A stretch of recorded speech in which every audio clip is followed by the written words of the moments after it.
Nestled in the green folds of Nu'uanu Valley, overlooking the city of Honolulu, is one of the oldest private golf clubs west of the Rockies.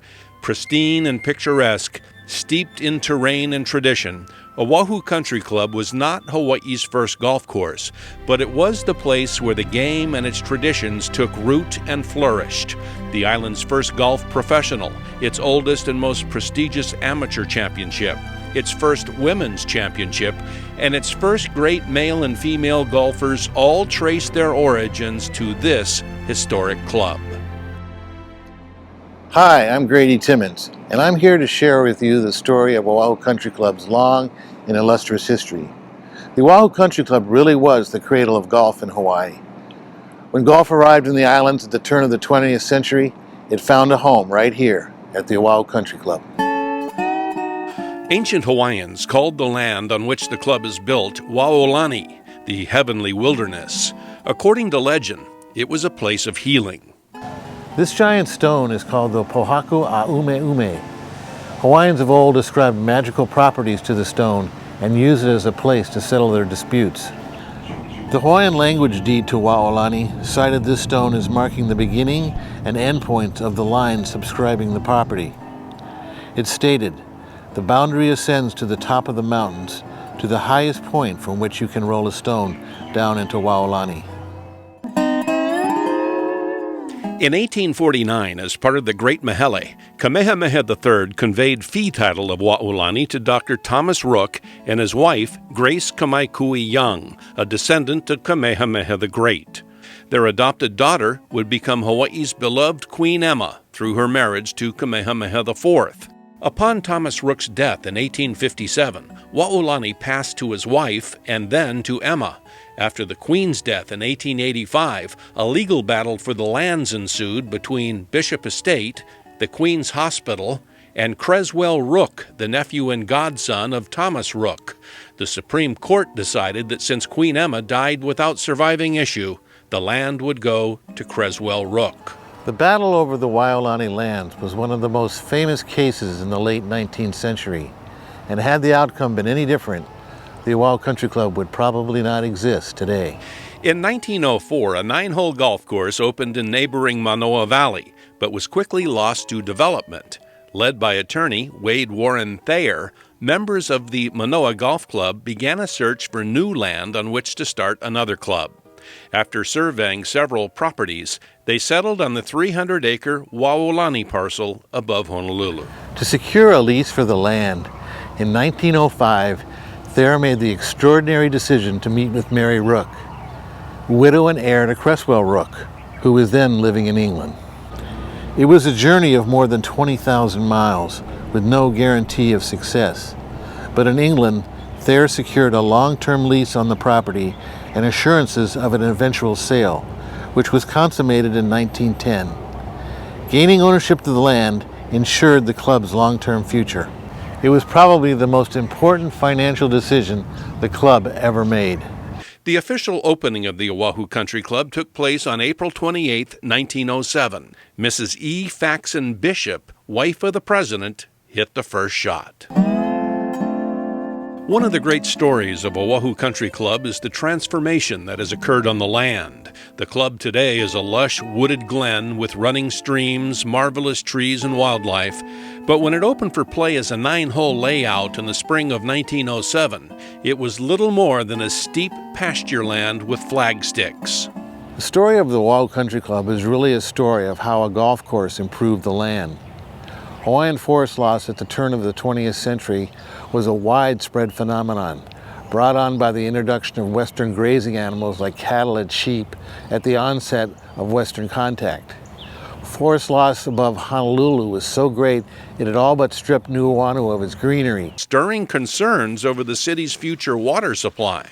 The situation was so dire that the captains of government and industry realized that if the destruction continued, there would be no water for growing sugarcane, the island's emerging cash crop.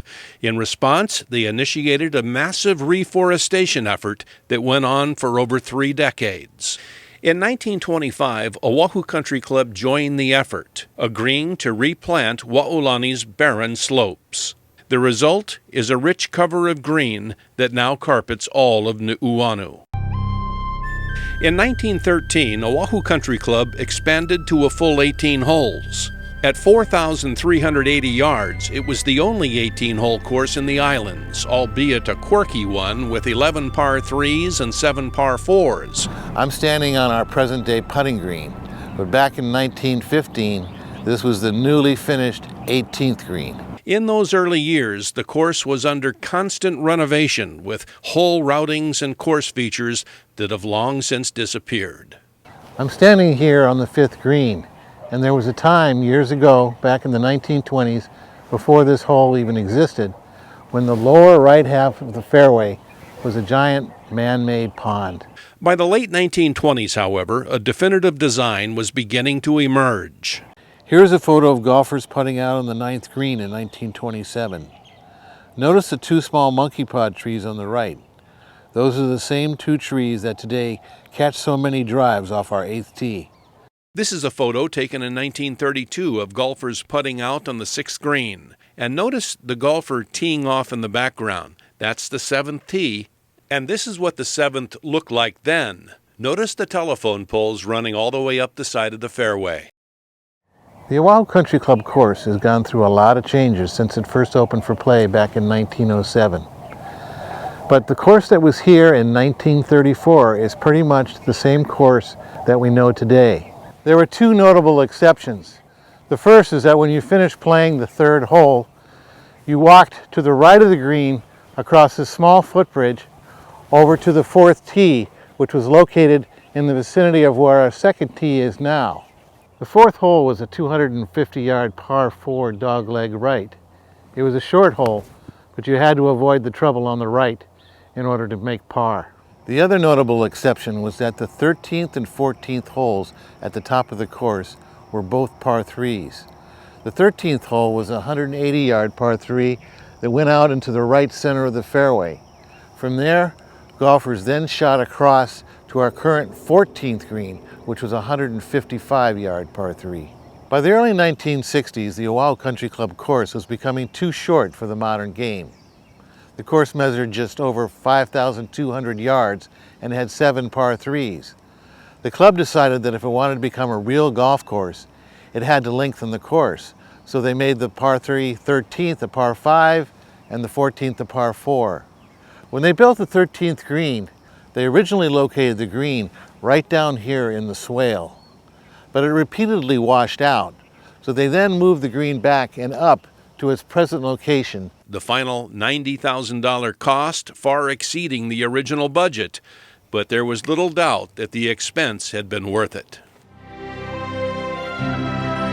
Long before the first spade of dirt was turned in 1906, the founders of Oahu Country Club knew they had the perfect location for a new clubhouse. Situated atop a hill in the middle of the Waolani property, the site commanded beautiful ocean and mountain vistas. In the decades that followed, the clubhouse saw numerous upgrades, including the addition of a new east wing in 1941. By the 1960s, the beloved structure bore little resemblance to the original, and when an examination revealed that it was ravaged by termites, the club decided to tear it down and build a new one. The Grand Old Lady of Waolani was demolished in 1969, but its replacement proved a worthy successor, fitting seamlessly into the valley while maintaining the club's Hawaiian ambiance and sense of place. Professional golf in Hawaii got its start at the Oahu Country Club. Alex Bell, who served at OCC from 1909 to 1944, is widely regarded as Hawaii's first golf professional, as well as the principal architect of the OCC course. When Bell retired in 1944, OCC became the first island club to hire a celebrated PGA Tour professional, veteran light horse Harry Cooper. Cooper had won 31 PGA Tour events, including 8 wins in 1937 when he captured the inaugural Varden Trophy and was the tour's leading money winner. The Oahu Country Club was the early home of women's golf in Hawaii. The first territorial women's championship was held in 1924 and won by OCC's Alice Lamberton. OCC's Cody Austin Cook was a child golf prodigy and Hawaii's first great female golfer. At age 14, she won the 1934 Territorial Women's Championship and repeated as champion in 1935, 36, and 37. OCC's Joan Damon was a prodigious golfing talent who won 23 major women's amateur events. Joan Damon and Cody Cook are both members of the Hawaii Golf Hall of Fame. The Oahu Country Club is the home of the Manoa Cup, a week-long match play event that is symbolic of the Hawaiian Amateur Championship. Begun in 1907, it is Hawaii's oldest continuous golf tournament. Francis H. E. Brown, Hawaii's first-grade golfer and a 9-time winner of the Manoa Cup, learned to play golf at the Oahu Country Club, starting as a junior member. In an 18-month stretch between 1929 and 1930, Brown captured the Hawaii, California, and Japan Amateur Championships. He also set course records at the Old Course at St. Andrews in 1924 and Pebble Beach in 1927. Former OCC caddy Charlie Makaiwa, who is known as the sweet-swinging Hawaiian, was a 4-time winner of the Manoa Cup.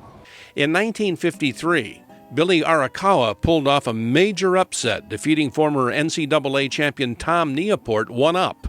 Arakawa, who won the Manoa Cup twice, is the uncle of OCC greenskeeper Curtis Kono, who won the title in 1987. Famous OCC golfer Owen Douglas Jr. won the Manoa Cup and the Territorial Hawaiian Open twice. He also set the course record of 61, later broken by Larry Stubblefield. OCC member Ken Miaoka is remembered as one of Hawaii's greatest match play champions.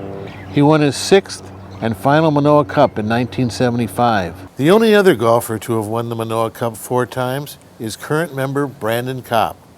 His grandfather, the late Guinea Kopp, was one of our island's first great golfers and caddied for Brown in the 1920s when he dominated the Manoa Cup. From the beginning, the Oahu Country Club was a prominent gathering place. Prince Jonah Kuhio, the island's popular delegate to Congress, was an avid golfer and early member, as was island artist D. Howard Hitchcock. A collection of his Big Island landscapes are among the club's most prized paintings. The Oahu Country Club is known for many things: its stunning location, its elegant clubhouse, its beautifully kept grounds, and its Hawaiian hospitality and sense of place. But what separates it from all other island golf clubs is its history. More than a century after its founding, the Oahu Country Club has become an island landmark. A course that was once a stark Scottish-style links is today a virtual garden and remains Hawaii's home of amateur golf.